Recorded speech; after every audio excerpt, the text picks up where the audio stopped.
pagmamahal. Basta wag kang mag-alala, ma'am. Sa walang mga bahay dyan. Sino pa walang bahay dyan? Sarili. Ang hirap magbayad ng monthly due. Pag nakailang buwan ka na hindi nakabayad, no? Di man liter abutin mo. Di ba? Ganun naman talaga, no? Yan. Tapos, sabihin sa'yo, nasa legal department na to. Si attorney na agad. Dito walang attorney, ma'am. Akong bahala sa'yo.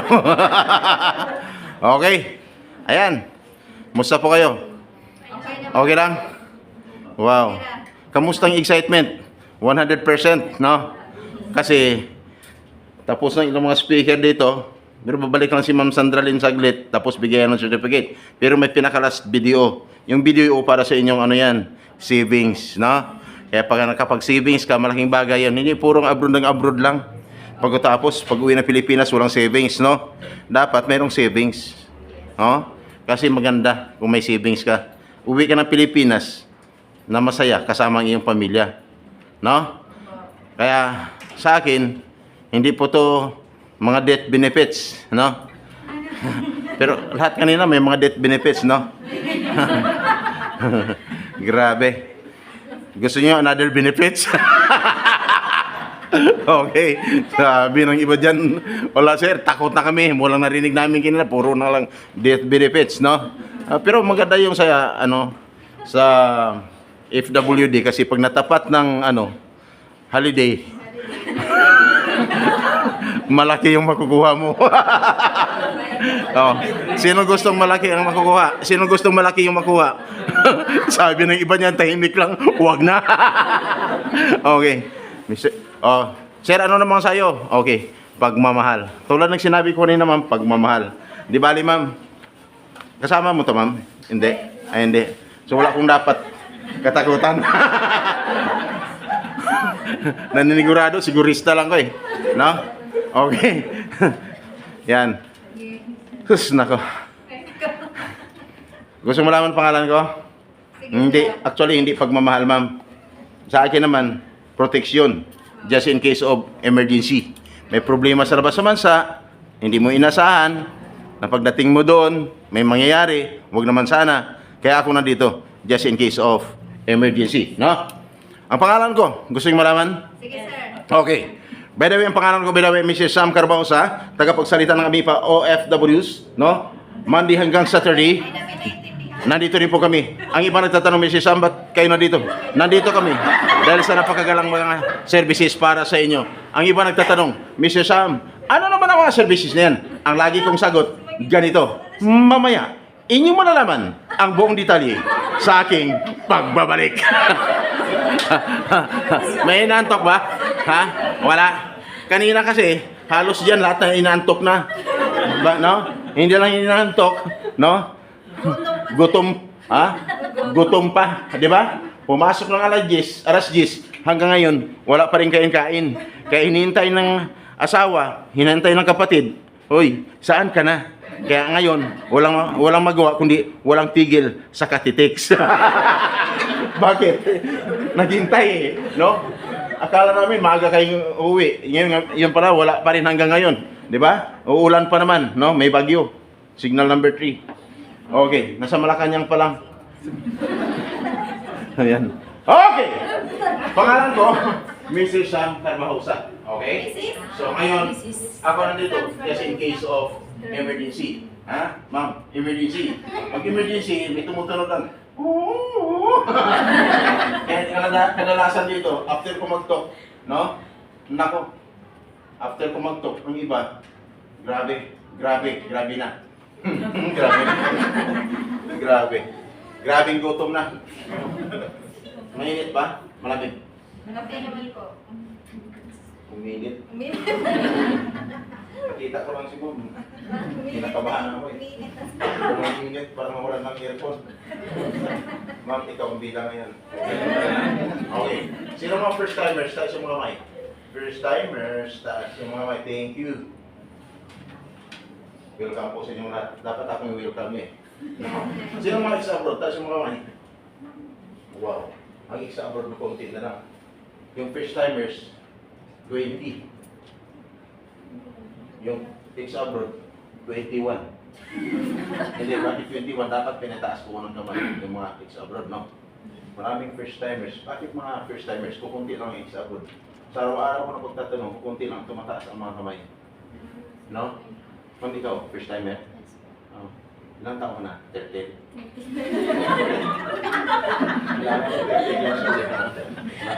Sigurado ka ba? 25 ka lang. Okay. Sigurado, mag-abroad ka ha? Okay. Walang iyakan ha? Hoy! Ex-abroad! Kumusta naman? Ex-abroad pa kayo din. First-timer ka rin. Ex-abroad! Lakasan niyo pagsagot ha? Iparinig niyo sa mga first-timers ha? Seryosohan to. Ex-abroad. Yung totoong buhay OFW, pagdating sa labas ng bansa, masarap buhay OFW o hindi? Hindi. First-timers, narinig niyo? Ang sagot ng mga ex-abroad, hindi. Hindi, parang galit na galit pa. Sabi ng mga first-timers diyan, ha? Hindi, sinabi nila hindi. Totoo yun, hindi masarap at hindi madali buhay OFW pagdating sa labas ng bansa. Sobrang hirap, sobrang sakit.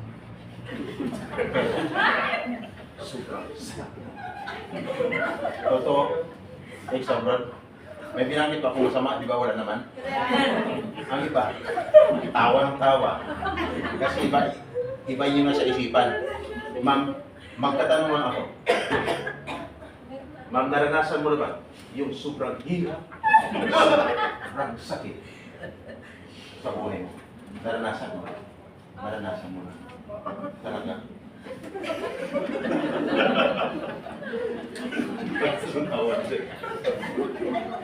Naranasan ni ma'am. Mabuti ma'am, naranasan mo na. Kayo ma'am, naranasan mo na ba? Hindi pa naman. Naranasan mo na rin. Ikaw ma'am, naranasan mo na.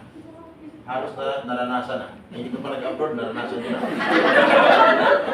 Naging karanasan nyo na. Natanong na kita ma'am. Hindi pa. Naranasan mo. Sobrang hirap, sobrang sakit na buhay.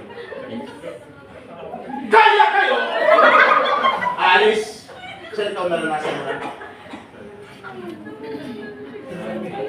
Alam niyo sa araw-araw ng pag-lecture namin dito, wala mang tigil. Nagdaming mga kababayan natin ng mga Pilipino na alis na Pilipinas. Bakit? Sa sobrang hirap yata. Eh, di ba mayaman naman ang presidente natin ngayon? Bakit kayo alis? Diba? Anong pagkakaiba? Ngayon ilang taon nakalipas at ngayon? Dati may mga trabaho din ba kayo? Meron. Pero bakit kayo alis? May trabaho naman sa Pilipinas. Kulang, hindi talaga sapat. Talaga na alis. Kasi tuloy-tuloy yung nagtaasan yung mga bilihin, tama? Dami lang yung away, sir. Ha? Financial. Ganon? Financial lagi. Lagi kayo nag-away ng mister mo. Ha? Saan na siya ngayon? Doon sa Ponga. Iniwan mo? Hindi ko nagpaalam naman ako, sir. Nagpaalam ka? Kayo pa rin? Yes po. Ikaw ma, kayo pa rin ng mister mo? Hindi na. Of course. Ha? Hindi na po. Hindi na. Pwede na. Kaya mo na sa kanya. Kaya mo na. Sige, hayaan mo na siya. Di bali, nandito naman. Ikaw sa Pidos ngayon. May sinabi ba ako masama? Wala naman. Nandito naman ikaw sa Pidos ngayon, di ba? Ang importante, ma'am, laging isipin mo, ang importante, malaga. Kasi nandito ka ngayon, di ba? Okay. Hindi madali. Sobrang hirap, sobrang sakit. Bakit? Unang pag-alis mo pa lang sa Pilipinas, ma'am, maramdaman mo na yung mga nangyayari sa Pilipinas na ayaw mo na. Ayaw mo bang gusto yung umalis, pero napilitan ka lang, kaya ka alis ngayon. Ngayon, ihatid ka na ng pamilya mo sa airport. No? Parang ayaw mo mag-abroad, pero talagang wala kang magawa. Kasi, wala eh. Kung dito ka lang sa Pilipinas, gulo lang, di ba? Tapos, may hinatid ka sa airport. Nung nasa airport na, ito lang nangyari. No? Gusto mo mangyakapin yung mahal mo sa buhay na nagtatid sa'yo sa airport. Hindi mo na mayakap-piyaka. Kasi bakit? Yung plane, unti-unti nangaangat. No? Ang gagawin mo, Magbabay ka na lang, di ba? Babay. Tapos yung anak mo, magbabay din sabi, anak ka naman. Ilang taon mo? Tatlo lang. Tatlo. Ilang taon mo? Bunso. Binata na po yung say Ang bunso ang tinatanong. Ang sinasabi mo. 3 years old? Wow. Tapos, tinanong yung anak mo. Tapos nung nakapasok, nasa ulat yung plane, hindi mo na talaga makita. Ang anak mo, ikaw, hindi ka na rin nila makikita. Di ba? Sobrang lungkot. Ha? Ang maramdaman mo. At hirap, tama? Ngayon, pagdating mo sa labas ng bansa, lumapag na ang plane, hindi pa rin sila mawala sa isipan mo. Bakit? Sila lagi na sa isipan mo. Tapos, kinabukasan, trabaho ka ng trabaho, nakaramdam ka ng pagod, gutom, gusto mo man tawagan, yung isa sa kanila, hindi mo na makikita kasi wala naman talaga sila doon. Tama, ma'am? Ayan. Wala sila doon. Gusto mong patulong, magpaluto ng pagkain, kahit tubig lang, may abot sa'yo, walang mag-abot sa'yo ng tubig. Wala kang magawa. Para gusto mo lang sila makita, tinawagan mo na. Tinawagan mo, nag-video call pa kayo. Nakita kanina. Nakita mo rin sila. Tama? Pero biglang mag-brown out. Nawala man signal. Nawala sila. Nawala ka rin. Tama? Anong maramdaman mo? Sobrang sakit. Pero! Masakit man ang pakiramdam. Ilang araw na lang, tiniis mo. Magtrabaho ng magtrabaho. Hanggang sa parapit ng sahod. Hanggang ikaw ay sumahod na. At nakapagpadala na sa pamilya mo. Anong maramdaman mo? Siyempre, sobrang saya. Kaya lang, hindi sobrang hirap, sobrang sakit, sobrang saya naman. Sobrang sarap naman, no? Pagkatulong mo sa pamilya. Tama, ma'am? Yan ang ibig kong sabihin. Sobrang hirap, sobrang sakit, pero sobrang sarap naman. Wala po akong nabanggit ni isang masama doon. No? Ang iba kasi, mapag-isip lang ng masama. Kaya naman, no? Kaya ang nangyari, iniwan si Michelle, no? Nakita lang may kasama, kaibigan, iniwan na, mag-abroad na lang. Kaya yun, ang nangyari. Di ba? Kaya mo na lang, ma'am. Pagpatuloy mo na lang, maging masaya na lang. Ang importante, huwag mong kalimutan na hindi madala ang number ko. Ayos ba? Huwag ka na kumuha ng number ng iba dyan! Bakit? Magkakamali ka lang. Gusto mo madala ang number pa? Ang number ko, 0948-79970. Kaya pag nag-text ka, ako ang ka-text mo. Pag tumawag ka, ako ang makakausap mo. No? Yan. Ano? Bahay. Okay! Yan ang ibig kong sabihin. No? Ako makausap mo. Bakit? Nandito kami, just in case of emergency. Sa mga ex-abroad. Ikaw mang ex-abroad ka. Ilang taon ka sa labas ng bansa? Sino umabot ng 20 years sa labas ng bansa? 20 years. Wala? 15 years. Wala? 10 years. Meron? 10 years. Sir, numapidos ka nun. Nakita mo ba ako sa pinagpidosan mo? Hindi. Saan ka nagpidos nun? Hindi dito. Sa iba. Okay, hindi mo nakita doon. Tama. Kasi wala naman talaga. Tama? Kaya mo nakita ngayon, dahil nandito ako ngayon. Tama? Yan. So ngayon, at least, masaya. No? May gutom, may antok. Di ba wala? Wala. Ibang klaseng speaker to. Hindi ka makaranas ng antok dito.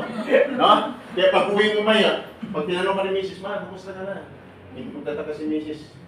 Tumatawa ka pa rin. Hindi ba? Tawa na magtawa. Yung pala, nalipasan ka na ng gulo. Dito sa Pinos.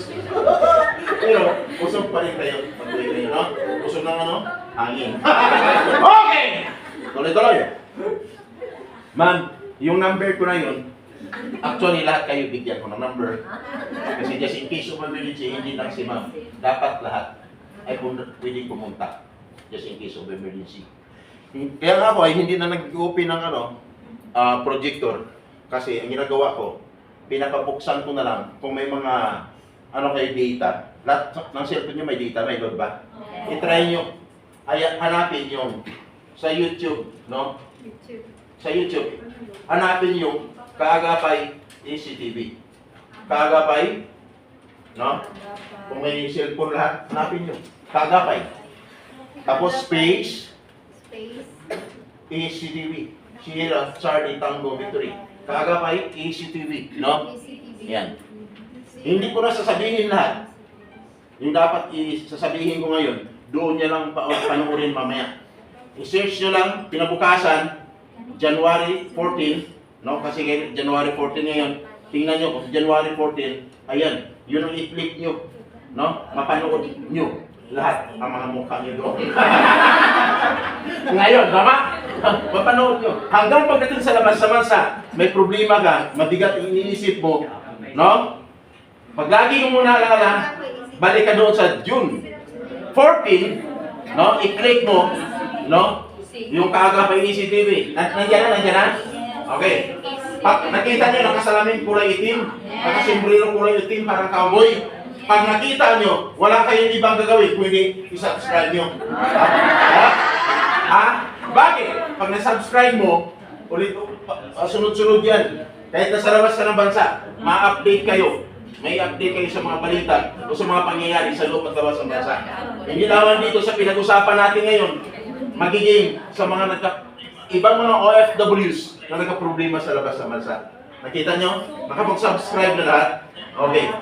Huwag niyong sayangin. Kasi bakit? Yung number niyan, yung YouTube channel yan, kumakalat yan, Luzon, Visayas at Mindanao hanggang pagdating sa labas ng bansa. Yung may mga problema na kung saan nakarating, no? May problema, hindi na solusyonan kung saan-saan pumupunta, diyan po nalutas ang problema kahit paano. Sa mabilis na pamamaraan, magandang usapan. Diplomasya. Sa pamagitan ng diplomasya. No? Nandiyan.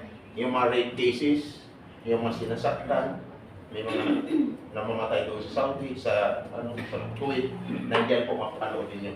No? Kaya po, so ako po yan. No? Ngayon, Mr. Sam, ano ba talaga?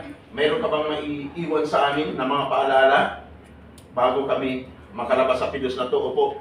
Kaya kung ikaw 100%, yung excitement mo ngayon, ito lang paalala ko. Dapat, sa inyong pag-alis, sa inyong pag-apply, bilang isang OFW, alamin nyo kung anong batas meron. Bakit? Kung ikaw nagpidos ngayon, nandito na, tatanungin ko lang, kung ikaw ba ay nakapag-sign na ng kontrata. Kasi na sa batas, dapat ikaw ay nakapag-sign ng kontrata bago magpidos. Sabi ni ba? Ha? Bakit kami? Wala. Nasa batas yan. Then after magpidos, ilang araw na lang, ay flight na. No?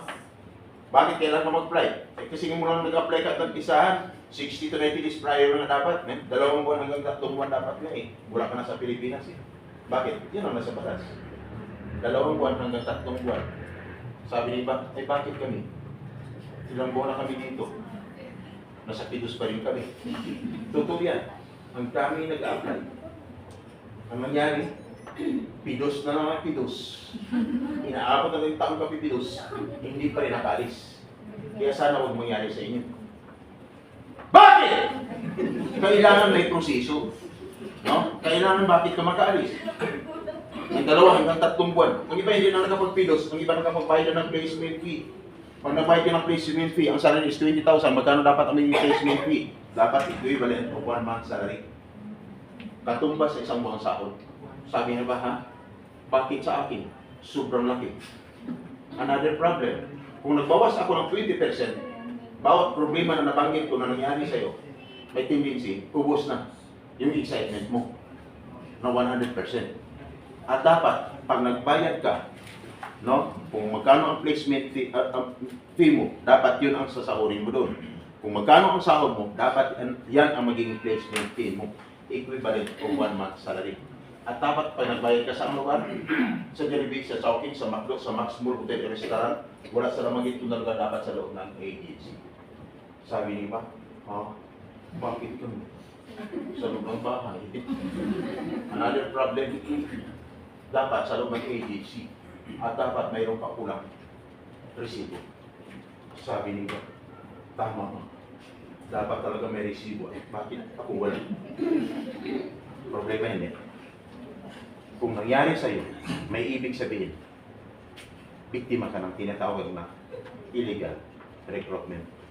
That is a violation of Republic Act 1842 of Anti-Illegal Recruitment or 10022 as amended of Anti-Human Trafficking Violation. Kung ang kriminal nakapatay, nakulong, nakapagpiyansa sa batas niya, no bail. Kaya dapat, pag ikaw na biktima man sa labas, dapat alam ng agency, i-inform sila para hindi sila madamay. Bakit? Sa batas na yan, pagagawa ng isa, nakulong yung bumiktima sa'yo, pati agency damay. Bakit? Anong tawag nun? Accessories of the crime. No? Violation of Republic Act 1842 of Anti-Illegal Recruitment or 10022 as amended of Anti-Human Trafficking Violation. Mr. Shah, bakit alam mo? Yan ang trabaho ko mula noon hanggang ngayon. Kaya kung bakit nakatutok ang kamera sa inyo, ha? Kasi minsan hindi ko na huli sa labas, dito ko lang nahuli sa loob ng pidus. Kaya yun na, lumabas na si ma'am. Sabihin, tatawag na yun si ma'am, bakit hanggang ngayon hindi nyo pa rin kami napaalis?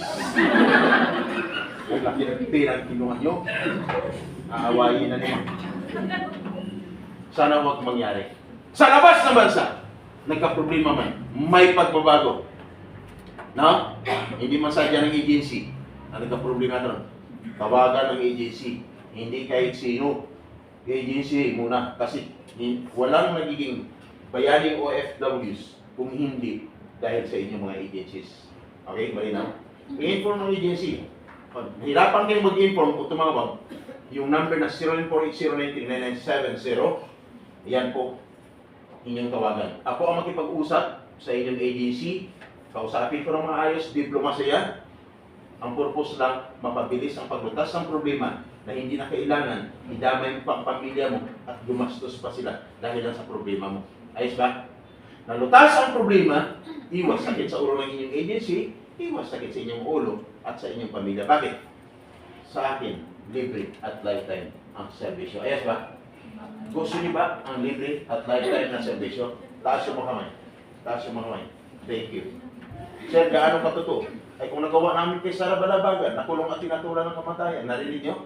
Kay Sara Balabagan, nagawa namin tulungan hanggang sa may paulang visa pag hatol ng kamatayan kay Sara Balabagan. Sabi ng iba, ay si Sara Balabagan naman yun. Household naman yun. Ay paano naman si Engineer Jan Aquino? Ang problema, walang pinipili. Si Engineer Jan Aquino, isang engineer, maganda ang profession, maganda ang position, ang laki ng sahod, pero nagka-problema. Bakit? Wala palang pinipili ang problema. Anong problema ni Engineer Jan Aquino? Nakulong din at tinatulan ng kamatayan. Bakit siya nakulong at tinatulan din ng kamatayan? Napatay niya ang kanyang yung leader ng anim na pinagtutulungan siya, na sinasaktan siya. Napatay niya, lumaban siya hanggang sa mapatay yung pinaka-leader. Kaya nakulong at tinatulan ng kamatayan. Si Sara Balabagan naman, nung inatin po siya na-repeat or gahasain. No? Pero pinagtanggol lang ang kanyang sarili, pero nailigtas pa rin niyang buhat sa bingit ng kamatayan. Kung dito, mayroong 15 years sa servisyo, sa pag-abroad ako, matagal na sa servisyo, mula noon hanggang ngayon. No? Lahat na may pangyayari noon, nilalait ko sa radio. Pag narinig nyo, sa extra, pag sinabi, mula sa Luzon, Makati to Siyamba Patrol 141, ang nagulat sa bilang namin tulong natas 50,000 watts, DWIZ. Sa isang istasyon, pinakaraskos, year 2017, pag sinabi, mula sa Luzon, Manila, ito ang RSUs, sa aming karabang sa ang naglilingkod sa pagbabalita. Ako rin po yan. Ma'am, maganda ba ang boses ko? Maganda naman. Maganda naman. Okay naman ang boses ko. Okay, ma'am. Kasi ang iba, ang sagot ng iba ay hindi. Nung tinanong ko, ma'am, bakit? Ang sagot sa akin, sir, ay kasi ang pangit mo eh. Okay? Pero ang sagot ng isa, pinakabaganda. Pinagtanggol akong sabi sa akin, ma'am, ay wala naman yan sa mukha eh. Nung tinanong ko, ma'am, sa ano yan? Ang sabi niya sa akin, sir,